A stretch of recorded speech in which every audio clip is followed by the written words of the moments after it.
ವೀರೇಂದ್ರ, ನಾವೀಗ ಈ power centre ವಿಚಾರಗಳ ಬಗ್ಗೆ ನಾವು ಮಾತಾಡೋಣ. ಅದಕ್ಕಿಂತ ಮುಂಚೆ ಭಾಳ ಮುಖ್ಯವಾದಂಥ ಒಂದು ವಿಚಾರವನ್ನು ನಾನು ಮಾತಾಡಬೇಕು. ಇಲ್ಲಿ ಪೊಲಿಟಿಕ್ಸ್ ಈಸ್ ಅನ್ಸರ್ಟನ್ ಅಂತ ನಾವು ಹೇಳ್ತೀವಲ್ಲ, ಅದು ಇಲ್ಲಿ ನಿಜ ಅನಿಸ್ತಾ ಇದೆ.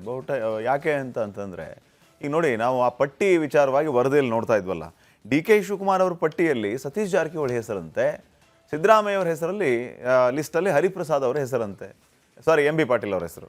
ಅಂದರೆ ಇಲ್ಲಿ ಯಾವ ವಿಚಾರ ಇದು? ಈಗ ಸತೀಶ್ ಜಾರಕಿಹೊಳಿ ಡಿ.ಕೆ. ಶಿವಕುಮಾರ್ ಅವ್ರು ಹೆಂಗಿದ್ರು ಮುಂಚೆ ಅನ್ನೋದನ್ನು ನಾವು ನೋಡಿದ್ದೀವಿ, ಸಿದ್ದರಾಮಯ್ಯ ಜಾರಕಿಹೊಳಿ ಅವ್ರು ಹೆಂಗಿದ್ರು ಅನ್ನೋದನ್ನು ನಾವು ನೋಡಿದ್ದೀವಿ.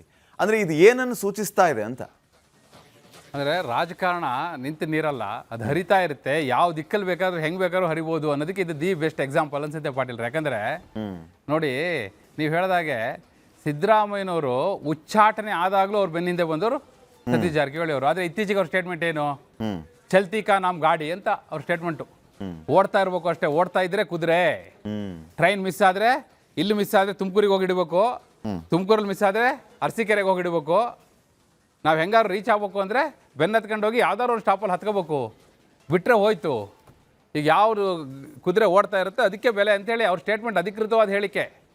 ಹೌದಾ? ಇದು ಸಿದ್ದರಾಮಯ್ಯನವರು ಪಟ್ಟದಿಂದ ಕೆಳಗೆ ಇಳಿದ ನಂತರ ಅವ್ರು ಕೊಟ್ಟಂಥ ಅಧಿಕೃತ ಹೇಳಿಕೆ.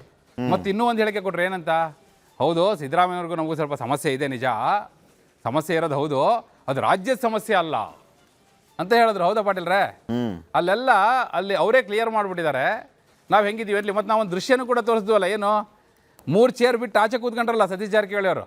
ಹೌದು, ಸಿದ್ದರಾಮಯ್ಯವರು ಕುಳಿತಿದ್ದ ಚೇರಿಂದ 3 ಚೇರ್ ಬಿಟ್ಟು ಆಚೆ ಕೂತ್ರಲ್ಲ.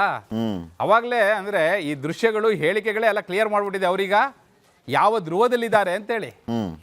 ಹಿಂದೆ ಸಿದ್ದರಾಮಯ್ಯವ್ರ ಜೊತೆ ಇದ್ದದ್ದು ನಿಜ, ಆದರೆ ಈ ಮುಖ್ಯಮಂತ್ರಿ ಪಟ್ಟದ ಬದಲಾವಣೆಯ ವಿಚಾರ ಬಂತಲ್ಲ, ಮತ್ತು ಇದೇ ಸತೀಶ್ ಜಾರಕಿಹೊಳಿ ಅವರು KPCC ಅಧ್ಯಕ್ಷ ಪಟ್ಟದ ಮೇಲೆ ಕಣ್ಣಿಟ್ಟಿದ್ರಲ್ಲ, ಆ ಬೆಳವಣಿಗೆಗಳು ಅವರು ತಾನೇನಾದರೂ KPCC ಅಧ್ಯಕ್ಷ ಆಗಬೇಕು, ಜೊತೆಗೆ ಮಂತ್ರಿ ಸ್ಥಾನವನ್ನು ಹೊಂದಬೇಕು, ಇಲ್ಲ DCM ಸ್ಥಾನ ಪಡಿಬೇಕು ಅಂದರೆ ಆಗ ಸಿದ್ದರಾಮಯ್ಯವ್ರ ಜೊತೆನೆ ನಿಂತರೆ ಅವರಿಗೇನು 5 ವರ್ಷ ನಾನು ಮುಖ್ಯಮಂತ್ರಿ ಆಗಿರ್ಬೇಕಪ್ಪ ಅಂತ ಇರುತ್ತೆ. ಹಿಂಗಾಗಿ ಬೇಡ ಅಂತ ಹೇಳಿ ಅವರು ಆಗ ಪಥವನ್ನು ಬದಲಾಯಿಸಿದ್ರಲ್ಲ, ಆ ಪಥದಿಂದ ಈ ಪಟ್ಟಿಯಲ್ಲಿ ಸೇರಿ ದಿಲ್ಲಿಗೆ ಮುಟ್ಟಿದೆ ಅನ್ನೋಂಥದ್ದು ಪಾಟೀಲ್. ಇನ್ನೊಂದು, ಈಗ ಒಂದು ಫಾಸ್ಟ್ ರಿಯಾಕ್ಷನ್ ನಿಮ್ಮಿಂದ. ಈಗ ಪವರ್ ಸೆಂಟರ್ಗಳನ್ನು ಮಾಡುವಂಥ ಉದ್ದೇಶ ಏನು ಹೈಕಮಾಂಡ್ಗೆ?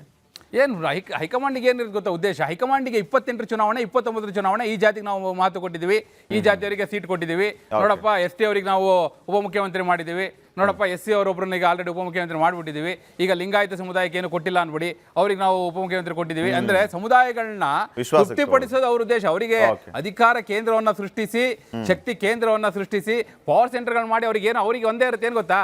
ಪವರ್ ಸೆಂಟರ್ ನಾವು ಒಬ್ಬರೇ ಇರಬೇಕು ಅನ್ನೋದಿರುತ್ತೆ. ಕೊಡ್ರಪ್ಪ ಪಟ್ಟಿಯಲ್ಲಿ ಇಸ್ಕೊಂಡು ನೀವು ಹೋಗಿ ನಾವು ಕಳಿಸ್ತೀವಿ ಅಂತಾರೆ. ಅವ್ರ ಲೆಕ್ಕದಲ್ಲಿ ಅವರೇ ಪವರ್ ಸೆಂಟ್ರು, ಇಲ್ಲಿರೋರ ಲೆಕ್ಕದಲ್ಲಿ ಇವ್ರು ಪವರ್ ಸೆಂಟ್ರು. ಪವರ್ ಸೆಂಟರ್ ಯಾರೂ ಅಲ್ಲ, ಪವರ್ ಸೆಂಟರ್ ರಾಜಕೀಯ ಪಾಟೀಲ್ರೆ. ನೋಡೋಣ ಹಂಗಿದ್ರೆ ಏನಾಗುತ್ತೆ ಅಂತ ಹೇಳಿ.